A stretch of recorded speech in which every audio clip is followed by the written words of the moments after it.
How many times do you stop the line? Absolutely everybody is encouraged to use the andon. Actually, if you don't use the andon, the three basic things when you join, they've got this behaviour out of work as well, where they do those three behaviours naturally. If you give opportunity for people and you tap into that curiosity and creativity, you will... How many companies can say that every idea will be looked at?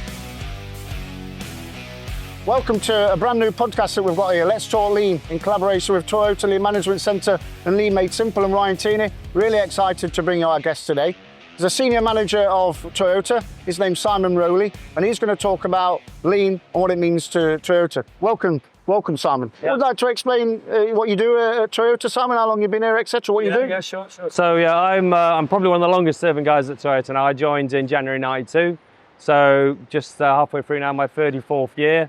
My background, I'm electrical engineer by trade. So started off in the plastics division, worked my way through the plastics division, half my Toyota life in plastics, moved to QA, did a lot of work with suppliers, activity especially. Then I had the opportunity to be the project leader for the latest Toyota Corolla. Now 6 years old, but it's our last brand new car we did here. And then after that, I had a spell working for Brussels head office.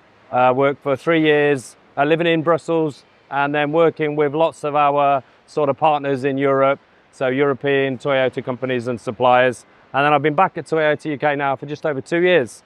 So that makes it my 34 and a half years. So yeah, 60% of my life working for Toyota, which is a bit crazy when you think about it. But yeah, that's my history. Yeah. Now we need to be careful here, because we've heard of yellow and green and black belt Six Sigma. Simon's a black belt karate, aren't you? Right, karate. We had like a meeting at D-side, so we have like a monthly meeting where all the colleagues get together. You know, like when you have like a mic drop moment. Yeah. So Simon's been a manager for a year and a half, and all of a sudden he had to tell us there's a black belt in karate. How did that all start? It's always interesting to hear people, you know, I'm a Six Sigma black belt, and I'm thinking, well, I'm a black belt. I'm a great believer in sort of, you know, healthy body, healthy mind. Yeah. And the good thing about karate, of course, you get to hit something really hard once a week as well. So what's not to like?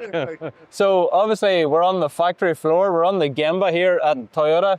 And this is really a dream come true for me. You know, this is something that I would have only visualized a few years ago.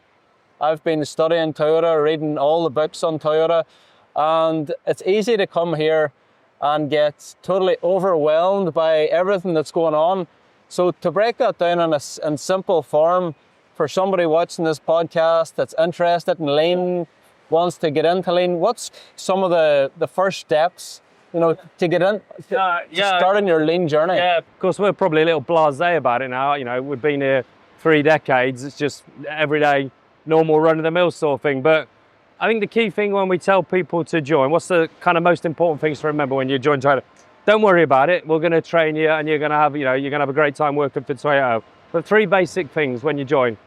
Always follow standardized work, pull your hand on when you can't, and get involved with Kaizen. And we ask every member to do that, whether you're a brand new guy who's going to walk on the line, or whether you've been brought into the company at a more senior level. Follow those 3 basic rules, and then from there, you develop the lean skills, you know, from those, as I said, 3 really fundamental things, yeah. And I was so impressed because you're actually eating, sleeping, breathing lean. You're actually doing improvements. You're making Kaizens every single day, and the people on the line are actually making the improvements as well, which is amazing. Yeah. It's exactly like what it says in the book. Absolutely encouraged to do that. You know, whether it's by pulling the hand on, understanding their standardized work. You know, get involved with your process. At the end of the day, you know, the Kaizen spirit is about making people's job better. And whether it's here, you know, on the line as you see behind me, or whether it's in your office, you know, we're working with health companies, whether it's in a lab, you know, wherever it is, it's the individual. Make their job easier. And, you know, that is the true spirit of Kaizen, yeah. I seen a big board earlier where every single person on the shop floor have signed their name to say that they will pull the andon if they see a problem. Yeah. How many andon pulls, how many times do you stop the line and say 1 week here? It's an important thing to know, Ryan, is absolutely everybody is encouraged to use the andon. Actually, if you don't use the andon, you kind of get told off. I've been told off in my life, in my 30 plus years. You didn't use your andon, Simon, why didn't you call us earlier? So it's really important we sort of encourage people to do that. Here in assembly at the moment, we've got about 135 processes. we're running 2 shifts, 5 days a week. We'll have anywhere between 12 and 14,000 andon pulls a week. The reason for that is everyone is absolutely encouraged. You pull your andon, and of course the first thing we say to people is, thank you for doing that. Thank you for pulling your andon, telling us you've got a problem. So, you know, there's that encouragement to do it. It sounds like a lot of andons, but of course if you do the maths, you divide it by all those processes, probably not so many, you know, actual pulls per process per shift. But still, it's, you know, 12,000 opportunities for us to make those processes better, as we talk about. That's the start point of your Kaizen. It is, you know, it's your treasure, isn't it? If you really want to be, you know, a great organization, thank people, collect the information, and then use it as you want. Practical problem solving, QC circles, just, you know, in the moment response to fix a problem. So yeah, it's your treasure. Andon is, you know, absolutely the key to being a better organization. So you said there, andon is the start of Kaizen. Yeah. That's the first point where you start to improve. Yeah, and this is why it's one of those sort of 3 basic behaviors that we talk about, you know, use your andon. Of course here, you know, we've got a real definition of andon here. You pull your cord, a light comes on, you know, a lantern, you know, that's the, you know, the absolute translation. But everybody's got an andon. If you work in the office, you know, you can stand up and go and talk to your supervisor and say, I don't understand this, I can't do it, I'm stuck, can you help me? So wherever you work, you've got your andon. And if you're the boss, make it clear to people you really, really have got that andon to pull. But the reason why we say it's the start of Kaizen, andon is normally an abnormality. You know, it's somebody saying, I've got a problem, I can't do something. And then we always say, before you do Kaizen, eliminate your abnormality. Don't Kaizen something that isn't working properly, again, whether it's at the line or wherever you work. Because what you're Kaizening, not really Kaizen, you're just fixing a problem. Get those abnormalities fixed, see how the process should be running, see what you intended with your standardized work, and then Kaizen from that point. So the kind of enthusiastic people just want to jump into Kaizen. We don't want to stop that, that's really good. But if you really want to Kaizen a process, make sure you fix your abnormalities first. Get your problems out of the way, get the process running as you intended, safety with quality, and then Kaizen from that point. So Simon, you're one of only 3 TPS, what I call personal call experts on site. So yourself, we've got Jerry Cranny and Neil Draycott. Yeah. Part of your responsibilities to manage the sustainability of lean, or TPS as we know it, at Toyota. Is there any difficulties that we encounter as a company in terms of engaging and sustaining that engagement with our people? A good point you raised there at the beginning. We've only got what we call 3 TPS experts, and people are always surprised about that. They sort of come to Toyota and think, oh, you must be awash with TPS experts, they're everywhere.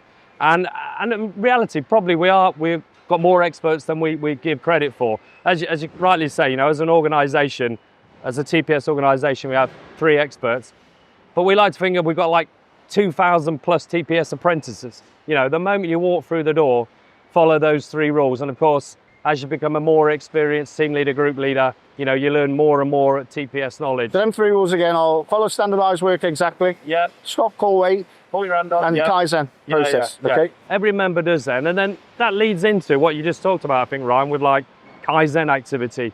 You know, use andon to fix abnormalities, then create the opportunity for Kaizen, but reflect your Kaizen back into your standardized work. So every member's doing that. So actually you could argue we've got, you know, great TPS people everywhere, but as you move through the organization, you learn new skills. So how do I take that andon data, how do I take that Kaizen skill and build it into practical problem solving, build it into QC circles, build it into great process design.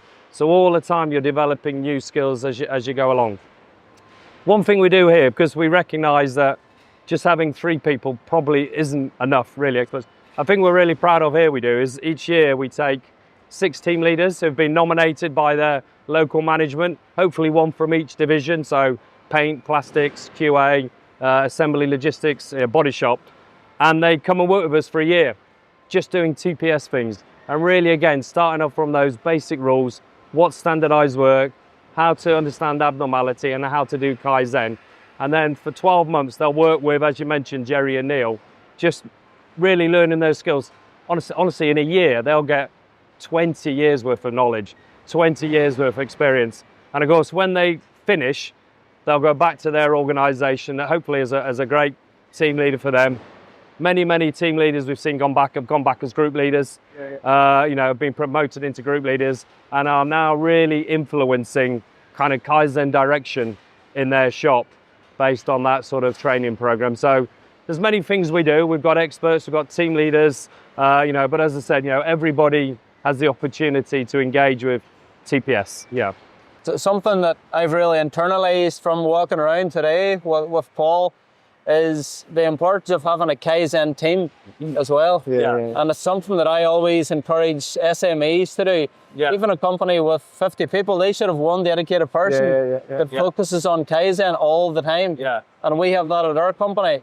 Are those people, do they start off as team members on the line and progress to the Kaizen team? You really have to resource your lean activity. If you're going to start a lean journey, or you're going to tell your organization, we're going to do things differently now, guys. We're going to do this lean approach. I've been to Toyota. I've been to Lean Made Simple. It's what we're going to do. You got to resource it. If you don't, it's just another fad, another whim.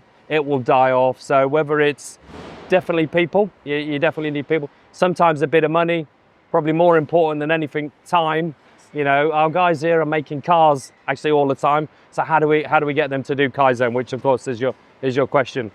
So every organization will have that resource. So here in Assembly, we give them a resource in order to do Kaizen. So they're supporting Kaizen, they're supporting quality investigation. And as you say, they are members from the shop floor. So they're probably members within a team that the team leader, group leader has identified. We just have a good mind for Kaizen. You probably get this yourself, right? Just get it, can see Kaizen opportunity. And then what they'll do is, through some sort of succession planning agreement with the management, they'll just allocate these members to this Kaizen team. And it's probably these members in the Kaizen team will end up going on the team leader training program and stuff like that. So a really good point of our activity in getting people involved with Kaizen, you will find some absolute stars in your organisation. You got Paddy at Seaton Matters. Paddy, I'm sure you have. Paddy would be a prime example to go into that Kaizen group we've just seen. And I think it's really important to add to Simon, although we've got this specialist Kaizen team, they'll do like the kind of bigger Kaizens in-house.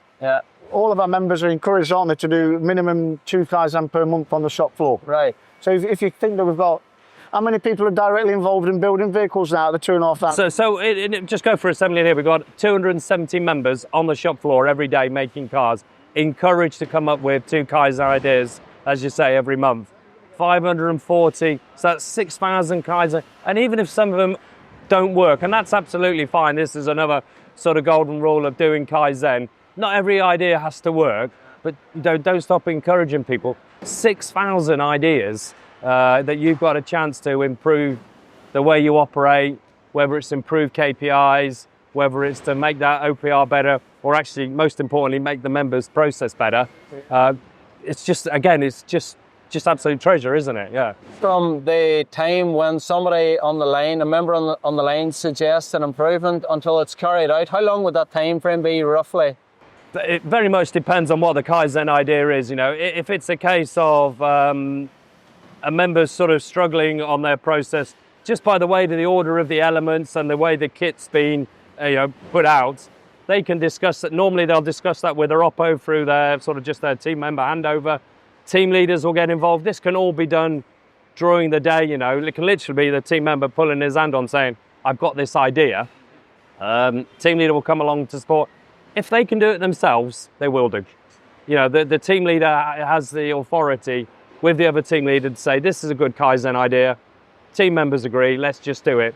If they need a bit of support, perhaps as you mentioned, Paul, some kit making, then they're going to have to get this Kaizen team involved. They'll come along and they'll review the idea. Again, another pair of eyes just to check it's a good idea. Once everyone agrees, the Kaizen team will go away and assemble whatever it is. If it's a simple thing, it could be there the next day. Might be a week. If it involves something a bit more technical, might take a month. Once you start moving processes around, then you're going to need a lot more kind of discussion, a lot more agreement with other people, particularly if you start moving elements between processes. But at the end of the day, every idea will be looked at. And even if it's just that tiny, can I move these 2 boxes around because it's better for me? Or is it actually, if these elements were here and these were here, and I took those ones, and it just creates a better flow? Every idea will be, checked and make sure if it's good, we'll do it. If it doesn't work, still thank the member. We still want them to keep raising those 2 Kaizens every month. Thank the member and just say, anyway, next time. Yeah. We have Kaizen of the Month awards there. I think you probably saw them as you walked into the building this morning. So Assembly are very strong at that. They'll look at all those Kaizen ideas and they'll make some recognition to the guy who comes up with the best Kaizen every month. You said something there that could almost be the title of this podcast. You said, every idea will be looked at. Yeah. Every idea will be looked at. Yeah. I can see it now on the thumbnail, can't you? I can see it now. Yeah. How many companies can say that every idea will be looked at? Like, not many companies. Yeah, people say like no ideas, there are no bad ideas, and stuff like that. And of course you can say that, and that's a nice thing to say, but this is more important to us. It doesn't matter what you raise, put it on a sheet, we'll have a look at it. Yeah. And that person's put it down there for a reason. Maybe they're not comfortable with what they're doing. Maybe they just struggle every day with that aspect of the thing. As I said, maybe it's just as simple as collecting parts off the flow rack and they just can't return the boxes or that, and they'll come up with a Kaizen idea. And that small thing that probably only causes them half a second irritation every cycle. But when you're doing it 200, 250 times a day, 1,000 times a week, 40,000 times a year, I'd like to do something else. So yeah, as I said, just write it down, we'll have a look at it. I think it's important to add that maybe some of our audience might be a bit cynical. Toyota's got 2,500 people, everybody does Kaizen. I think we need to be realistic when we're dealing with human beings. Some will need more encouragement than others, for example. People who've been here longer may not have the motivation to do that no more, or they might become the experts. But what Toyota are really good at, what we're really good at, is identifying the leaders can identify these people what need some development doing. So some people will need, when they first join, so as I've said to you yesterday, my daughter's boyfriend was just started as a production apprentice. Yep. He's got no Kaizen skill, but this team leader will give him that skill over time through coaching and giving him that ability to spot improvements on the process. But probably what he has got, Paul, and we don't, and everybody's got it, but you've got to tap into it, is they've got curiosity and creativity. You're born with it, aren't you? You're born with it, and some are fantastic, artists, right-brainers, fantastic man. But everybody's got it. You just need to tap into it. And it goes back to what I was saying earlier on. If you give opportunity for people and you tap into that curiosity and creativity, you will find your next team leaders, your next group leaders. As we talk about many times here, our current deputy managing director started off life here as a team member in Weld Shop, and because he just absolutely embraces that, that sort of Toyota ideal of contributing, Kaizening, just that continuous development. So yeah, it is out there. So really tap into to those people. Yeah. I know if I'm speaking to you, a little bit of a, without embarrassing you too much, a little bit of a pillar of society. So your kids are grown up now. I knew you didn't get embarrassed that you're being humble, but your kids are grown up, but you still have some input with the Scouts, so you're still school governor, I'm led to believe. Has your Toyota career shaped the way that you look at that type of things outside your life? Yeah. Of course, you can't work in the same place for 60% of your life and it not sort of affect your life. Your age away now. And there are, I've got lots of stories about my time at Toyota and what it means to different things. Somebody once asked me, because I travel a lot, and if you travel a lot, and you'll know this, Ryan, definitely, the worst thing is when you get to a queue at security, you find somebody who only travels like once a year and just faffing around with their luggage. And I'm thinking, why haven't you packed it correctly? And somebody once asked me, says, I bet you've got a standardised work for packing your luggage. And well, you travel with a suitcase that big. I picked him up yesterday, he's got a suitcase that big. I go, mine's that big. I'm like, what do you put in? It's like, of course I've got standardised work for how I pack my luggage. Because when I get to security, I want to reach into my bag, I want to pull my laptop out, put it in the thing, I want to reach into my other bag, pull out my liquids, I want to have my belt in my hand, I want to put it in this hand. So I've got standardised work for everything. I can't help myself. But to go back to your question, yeah, absolutely, So, my kids have all grown up now. They're all in their 20s, all doing their own thing, which is wonderful. So I've got a bit more time, and I do help out with my local scout group, and I help out at a couple of schools in a trust in Tamworth. But you're absolutely right. I bring my Toyotaism to that process as well. So one of the things we have to do at Scouts is the annual general meeting. But it's the thing you have to do as a charitable organisation in the UK. You have to have an annual general meeting. I think when I first started, it was like everyone dreaded it. It's like, oh God, it's the AGM. What's the report we've got to do? What's the thing? So anyway, got all Toyota on it, made a standard format. This is the Keshkomi we're going to follow. And then actually even last week, we just kicked off this year's annual general meeting activity. Gave everyone the standard documents. This is the timetable we're going to follow. Everyone's like, yep. Love it. So Keshkomi, for those who don't, it's a list. Sorry, yeah. It's a list of a list. Yeah, just a list of actions. So, you know, I always sort of follow the same rule. 2 meetings before the AGM, we'll introduce the activity. So the next meeting, what's the expectation? We've got an agreed format now. You send it out. Everyone brings it back together. I put it all together. Bang, AGM's done. So just making people's life easier. Yeah, there's a section manager who used to work in Project Group with me, and he was planning a family trip to Disney. And he used one of the Project Blank plans to plan his trip to Disney. Yeah. He's not with us anymore, so I can say that. Yeah. The one thing I'm going to say, that people must say, you must have the world's tidiest garage. I don't, but what I would say is I know where everything is, but I haven't got the world's tidiest. My shed's pretty impressive, and my garden's immaculate. But yeah, there are just, when you work in an environment like that, you just can't help it. It becomes second nature. And of course, this is one of the big advantages Toyota has. Talk about culture. But we don't have culture. We have a people who've been here a long, long time, who have been through this process. And this kind of nature of doing things in a certain way, being free to put your hand up when I just can't do something. And then being encouraged to do Kaizen. So people behave like, and I bet if you ask a lot of long servers here, they've got this crazy behaviour out of work as well, where they do those 3 behaviours sort of almost naturally, it's a great place to be. Yeah. Well, I said when we were walking out last night, because the standard at Toyota for tow motor drivers, we're talking about people getting these habits. Yep. They need to press their horn twice, don't they, before they pull away. There's countless times you go to the car park and before people pull away in the car, you'll hear like, really? The horns go twice. Yeah. Well, I'll stop in the street to answer my phone. My wife thinks I'm mad. And I'll even remind her and I say, don't walk and talk. Just stop, take your phone call. And if I see someone walking and talking, I'm muttering under my breath or touching. I'm going, so unsafe, what are you doing that for? Yeah. So one of to keep people safe here, we've got a sort of 5 rules of walking, right. Which again, and one of them is, if you've got to use your phone, and it's the modern world, of course you've got to use your phone, just stop. Just come off the walkway, stop, answer your phone, take your text message, whatever it is, but don't walk and talk, don't, walk and text and stuff like that. Again, focus on the walking, stay safe, and as I said, again, it's just such a natural behaviour for me now. When I'm out, and if my wife does that, I say, just stop. She's like, no, I'm not doing that, it's daft. So no. 5 rules of walking, you say? Yeah. So it's something that's just hit me as well, and this, I kind of internalized this when I went to Japan. I've been to Japan 5 times. Yeah. And Japan is all about training. Yeah. And really, Toyota is all about training. Yeah. The amount of training and investment that you put into that, it's just incredible. Yeah. And no wonder you're getting the results. Yeah, those behaviours are really deeply ingrained, at the unconscious level. So you don't have to, you don't have to ask somebody who's been here a long time to do anything.